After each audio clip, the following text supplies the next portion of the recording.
आज के इस कार्यक्रम के मुख्य अतिथि and principal secretary of department of tourism and culture, government of Uttar Pradesh, Shri Mukesh Meshram ji, हमारी यूनिवर्सिटी के प्रो वाइस चांसलर साहब, dean student welfare, all the esteemed officials of the university और मेरे बहुत ही प्यारे प्यारे छात्र। ये तीसरा इंटर हॉस्टल फेस्ट है और आप सबको इसकी बधाई भी और शुभकामना भी। आप सब स्पर्धा भाव से जाएं और विजयी भाव से खेलें और परिणाम की अपेक्षा छोड़कर उसमें रत हों और निवृत्त भाव से आएं। निवृत्त भाव से आएं इसलिए कह रहे हैं ताकि वो जो परिणाम है, the decision, the outcome should not have an impact onto you, because when we attach ourselves too much to the cause, it often boomerangs, ये अक्सर पलट जाता है। हमारे मुख्य अतिथि महोदय ने कुछ बहुत अच्छी बातें कही और मैं उसको दोबारा इसलिए दोहराऊंगा उन बातों को क्योंकि एक मीडिया मल्टीप्लायर इफेक्ट होता है कम्युनिकेशन का। तो अगर कोई बात एक से ज़्यादा माध्यम से एक से ज़्यादा बार कही जाती है तो उसका असर गुणात्मक हो जाता है। He very aptly talked about pleasure of giving, pot, joy of giving, sorry, and pleasure of taking, joy of giving। एक छोटी कहानी मुझे याद आती है। एक गांव में एक ब्राह्मण था और जैसे पहले ज़माने की कहानियों में आप लोग सुनते थे, वो मांगने के लिए सुबह निकलते थे तो अपना झोला वोला ले लिया और उसमें कुछ डाल दिया। तो आम तौर पे आप देखेंगे आप उसी को देते हैं जिसके पास कुछ होता है। तो उसमें थोड़ा चावल उसने डाल दिया, उसकी श्रीमती जी ने थोड़ा चावल डाल दिया, अपेक्षा के साथ निकला।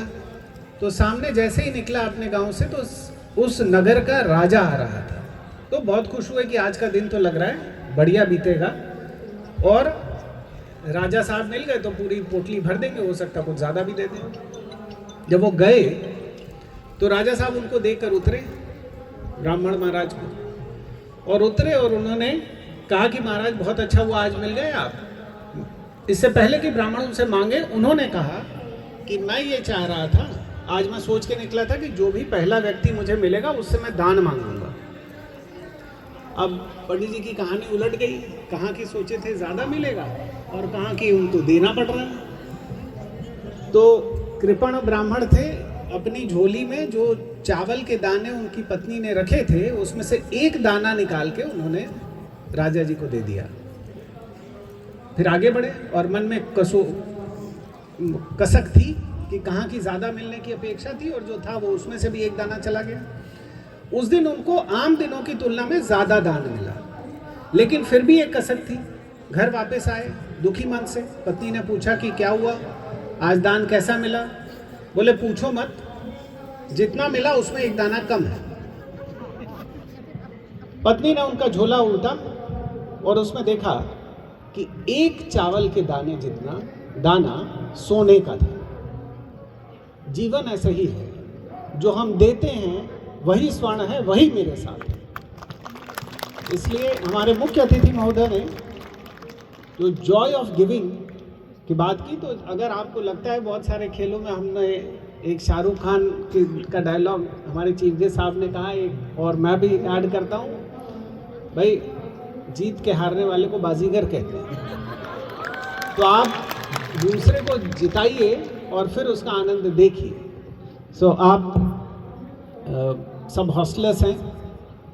जब मैं पहली बार हॉस्टल गया था ग्रेजुएशन में एडमिशन के बाद, तो मुझे एक आध लर्निंग मिली थी। उसमें से एक लर्निंग जो हमारे चीफ गेस्ट साहब कह रहे थे, that is only what I am sharing, वो था कि एक डायरी ले लीजिए और उस डायरी में रोज़ का खर्चा लिखा करिए। जो भी, अगर आप सिगरेट पीते हो तो सिगरेट का लिखिए, चाय पीते हो तो चाय लिखिए।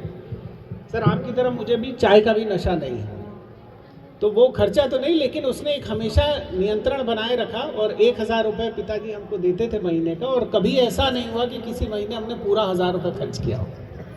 तो एक अनुशासन बनाए रखा। जैसे मैं देख रहा हूँ कि अभी एक शपथ हुई कि सभी नियमों का पालन करेंगे वगैरह वगैरह, उसमें से कुछ खड़े हैं, कुछ बैठ गए, कुछ एक ही ग्रुप में कुछ खड़े हैं और कुछ बैठ गए। तो मुझे लगता है कि ये लर्निंग का जो लर्निंग एक साइकोलॉजी का एक टर्म है जो डिफाइन होता है, creating a relatively permanent change in one's behaviour arising out of one's own experience. तो ये लर्निंग अभी ठीक हो नहीं रही है और मैं उम्मीद करता हूँ कि 9 दिन जब आप लोग एक अनुशासित माहौल में और रहेंगे तो आपकी लर्निंग वो और ज़्यादा अच्छी होगी। Perseverance is very important. Our honourable chief guest very aptly talked about this, about perseverance. तो जैसे ये डीएम बन गया, डीएम बंगला देख के, तो वैसे ही मैं बताऊं मैं वीसी बन गया, मैं वीसी से मिल के। और सर मैं बनारस में जो लोग रहते हैं, मैं I am born bottom in Banaras, तो एक सपना होता है जो भी एकेडमिक्स में है उसको लगता है कि बीएचयू में हो जाए, चाहे बाबू चपरासी होकर नौकरी मिल जाए, बीएचयू में नौकरी मिल जाए।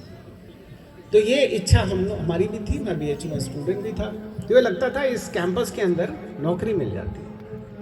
और वो जील, वो परसिवरेंस, वो प्यास, वो बहुत ज़रूरी है। तो फिर बीएचयू में नौकरी मिल गई बाद में। फिर मैं एक बार एक प्रोग्राम करा रहा था वाइस चांसलर्स को, तो हम लोग इतना करीब से कभी देखे ही नहीं, हमारे यूनिवर्सिटी का स्ट्रक्चर भी बहुत बड़ा है। तो एक वाइस चांसलर से मैं मिला, मैं एक प्रोजेक्ट कर रहा था, उस प्रोजेक्ट के सिलसिले में एक सेमिनार कराना था मुझे। तो मैं यही लखनऊ आया और एक किसी कुलपति महोदय के कमरे में मैं लगभग 20-25 मिनट सामने बैठा। मेरे साथ एक हमारे दोस्त भी आए थे बनारस से, और मैं एक आध घंटे तो मैं बोला ही नहीं कुछ। एंड ही सेड कि why are you so quiet? I said see I am mesmerised. मैं एक वाइस चांसलर को इतने करीब से देखा, बिकॉज उससे पहले मैं एक ही वीसी को देखा था और वो इंटरव्यू बोर्ड में देखा था। तो वो आप एक अलग परिस्थिति होती है जहाँ वीसी को तो इस तरह से फील नहीं कर पाते। तो मैं बाहर निकला, मैंने कहा यार मुझे भी वाइस चांसलर बनना है। तो मैं एक प्यास अंदर से थी और मुझे लगता था कि मैं ये बहुत सारे वीसी लोग जो करते हैं उससे बेहतर कर सकता हूँ। और फिर वो जो डायलॉग चीफ गेस्ट साहब ने कहा वही कि सारी कायनात फिर आपको उससे मिलाने से, आपकी ड्रीम से मिलाने से की साजिश करती है। तो मुझे भी ये अवसर मिला और हम चाहते हैं, हम सब चाहते हैं, जितने लोग इधर बैठे हैं ये सब चाहते हैं कि आप अपना सपना देखें, बहुत गंभीरता से देखें। और एक एंटरप्रेन्योरशिप में पढ़ाया बहुत साल, तो उसमें एक पहले दिन क्लास में हम एक क्वेश्चनर देते हैं। उसमें पहला क्वेश्चन होता है, क्या आपको अपना सपना स्पष्ट दिखता है? तो मैं चाहता हूँ कि आप सबको अपना आप सबका एक सपना हो और वो आपको स्पष्ट दिखे।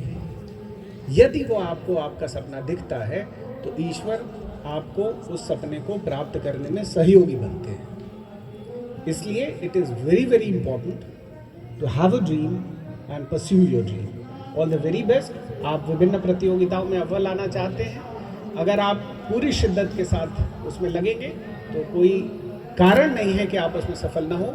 लेकिन उस स्पर्धा भाव को, उस स्पोर्ट्समैन स्पिरिट को हमेशा जिंदा रखे जाने की ज़रूरत है, खेलने की ज़रूरत है, भागीदार होने की ज़रूरत है, ताकि आपका, आपके परिवार का, आपके विश्वविद्यालय का नाम उत्तरोत्तर बढ़ता रहे। आप सबको बहुत बहुत शुभकामनाएं।